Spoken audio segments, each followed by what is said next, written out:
Hey guys, might be rolling yet again. I just got finished loading and strapping down. And this cat in front of me, man, I tell you what, he was taking a job that's already hard enough and making it just tenfold harder than it needed to be. I was absolutely entertained watching this guy check it, because when we pull up to a pad, they load us from the side with a forklift, and then we pull ahead from the pad, throw one strap across the load, and then you pull on around, go over to a staging lot, and that's where you strap down and tarp down and take off. Nice big lot for us to do all that in. And this cat, I tell you what, he pulled out, so I pulled in right behind him on the pad to get loaded, and I'm just sitting there, they're doing their thing, and I'm watching him right up ahead of me, and he's trying to do the ribbon strap, which, if you don't know what that is, if you've got a series of, we're talking about steel bars, big long steel bars, bundles of like 9 or 10 of them in a bundle, and then series of bundles laying flat on your deck.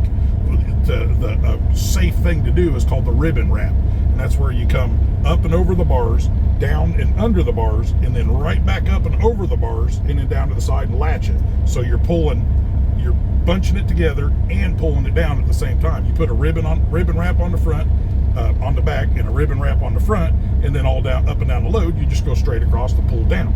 So that, keeps it all bunched together. Myself, I don't do that. Keep it simple, stupid. I don't do that. I actually have 3 layers of bars on my trailer. It's built like a pyramid. They got 5 bundles down, then they put a layer of wood, then they put 4 bundles. So I got 13, I think. 12. Yeah, they got 6 down. So they got 6 bundles down, then they put wood, then they put 5 bundles, and then they put 3 more up top. 13, or is that 2 more up top? 2 or 3 up top, I can't remember. But anyway, it's shaped like a pyramid. There's 2, and then it tapers down and it drops off at the sides. So on mine, this load I'm picking up, it's a little lighter than I normally get. It's like 69,000, almost 70,000. What are they supposed to be? Yeah, right at, oh, there it is down there. Yeah, 69,000 and some change. So I put 8 straps on it, which is more straps than you need, but it's so much easier to just wing across a couple of extra straps than it is to try to do that whole ribbon strap crap. I've been doing this for years. I've never had one move sideways. I have slid them forward before. I had a car brake check me, and when you slam on your brakes, I've slid that whole load about 4 inches, and when you go to unload, your straps are like this, and they're ding! I mean, they're already tight when I load it, but then, they're really freaking tight when that load shifted, and it's, that scares the shit out of you. That'll make your butthole eat the seat, Bubba. But I'm watching this cat. He does this ribbon wrap, and he's on the deck, throws it across, walks across the deck, throws it back under. And the ribbon, I was like, okay, well, he's struggling with that a little bit. Then he comes back to the next strap, throws the strap across, walks around, hooks the strap, walks back, tightens the strap. Then he goes to the next strap, throws it over, walks around, hooks the strap. I'm sitting there watching him. I'm like, dude, what are you doing? Think about it. Minimize your movements. There's no need to make the job that hard. It's like 90 freaking degrees, and it's so muggy, a freaking mosquito can't hardly fly today. He can't breathe. It is wicked gnarly out there, man. I'm not too bad today. I'm wet down to about there. But some days I'm wet clear down to my knees, man. Sweat just pours off of you on a day like today. That's why I'm kind of sitting here making these videos right now, just letting the air conditioner blow on me and cooling off before I get out and start, motivating down the road. But I've slowed down a little bit in my older age. Just take an extra few minutes and just calm down and relax before you hit the road all pissed off and sweating and wiping and trying to make time. And just chill, man. I'm on paper logs. It's all good. I don't need to rush. But if I want to stop and eat, I can stop, sit down and eat. I don't have to worry about how many minutes I've got left for the day. I'm going to go until I get where I know I can get to. And, usually I'm pretty close with my hour guidelines. I don't have to sweat it, but I have the ability to make it that extra 20 miles to a truck stop that has parking and just, log it in one shot. It's easy. I love being on paper logs. To me, the electronic logbooks and all this is, that's way, way too much. Too many, they got their nose too far up our asses out here for my comfort. I don't care for it. But And if they pass the law that we all have to go electronic logbooks, then we'll go electronic logbooks. And, you know, there's ways to cheat that too. But, or, you know, I say cheat it, but there's ways to get away with little things that, you know, there's situations that we get in out here, there's just no way around. Sometimes you have to violate the logbook to, you know, get out of a situation where you're loaded or whatever, and you got to get off the property, but you're out of hours. You got a personal conveyance, or, you know, technically violate your log. It just, everybody does it all the time. We have to. It's the nature of the game. But so I'm watching this cat load his truck, and he made, I bet, 10 or 12 trips around that thing.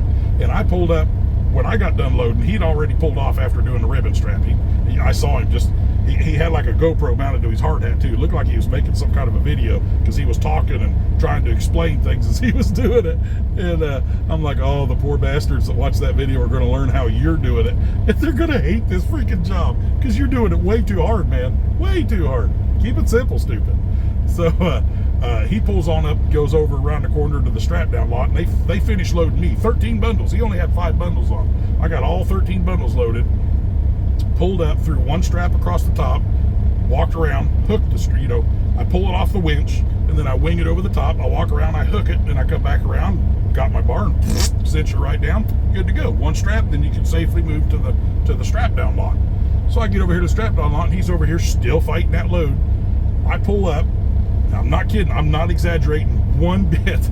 I pull up, get out, undo 7 more straps, because I had one across in the middle. I undid 7 more straps. I went each strap, I grabbed it, you know, winged it off the roll, then I fed it, because I got a glider kit. I can't have my straps, you know, you got to keep them underneath, because the rails on the outside of the rub rails where the glider tarp rollers go. So I grabbed it and I wing it off the reel and get about enough strap, and then I feed it up through the rail and I pull it all out. Now I've got it tight on the reel up through the rail and coming out. Then I wing it across. And I did that 7 more times. So I had 8 straps total, wung across, 1 strapped and 7 loose. So then I walked around the trailer and I hooked all 7 straps. And you just, you know, I bring them down and I hook them to the J-hook, lay the strap down, and then pull the excess strap over the top so that it's like this. So as I'm pulling it, that strap never moves. You know, as it's laying there like that, it never wiggles and falls out of the J-hook. It's laying there, and the strap comes over and down and then up the load. So as the strap comes up, it literally just takes that hook and goes ching and pulls her tight. Never have one come, well, rarely ever does one ever come unhooked that way. So I hooked all 7 of those, walked back around the trailer, and then I go to the first one, I pull it, and I look underneath the load, and I see the hook grab tight, and I give her a little tug, good. Now I take the reel and I take up the slack, and I did that 7 more times. The reason I'm drawing this all out for you is so you see the amount of work I did compared to this cat over here. Oh, man. So I did that 7 more times. I had them all, I had 7 straps, hand tight, 1 strap, winch tight, or, you know, bar tight. So then I go back to I always start in the middle, and I winch out to the back and then go back to the middle and winch out to the front. That way I'm pulling that load down. I'm not pulling it down like this. I'm pulling it down and then down. You see what I'm saying? Or down and down and then down and down. That way it's a good even pull, and all the straps are pulling about the same. So I go start in the middle, and I'm just slamming them out. Of course, now I'm a big guy. I will give him this. That guy was maybe $175, $180 tops. And I'm a big dude. I got big ass arms. So when I get on that bar, I literally just straight arm it and let my body weight fall on that bar, and just a quick, and that strap is ding. I mean, it's freaking tight. And this cat is over here jumping on this bar, standing on the fucking bar, holding onto the rail, bouncing to get this straps tight enough. I kind of felt sorry for him. You need a little more shit in your britches, buddy.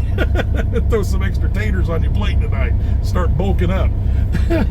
But so I get all 8 of my straps done, good and tight. Every one of them, you could sing a song with them. Grab my tarp, pull the tarp back, go to the back winches, the stiffeners, you know, the tensioners, and I pulled the tarp tight and I rolled the flat down, got her all. I'm done.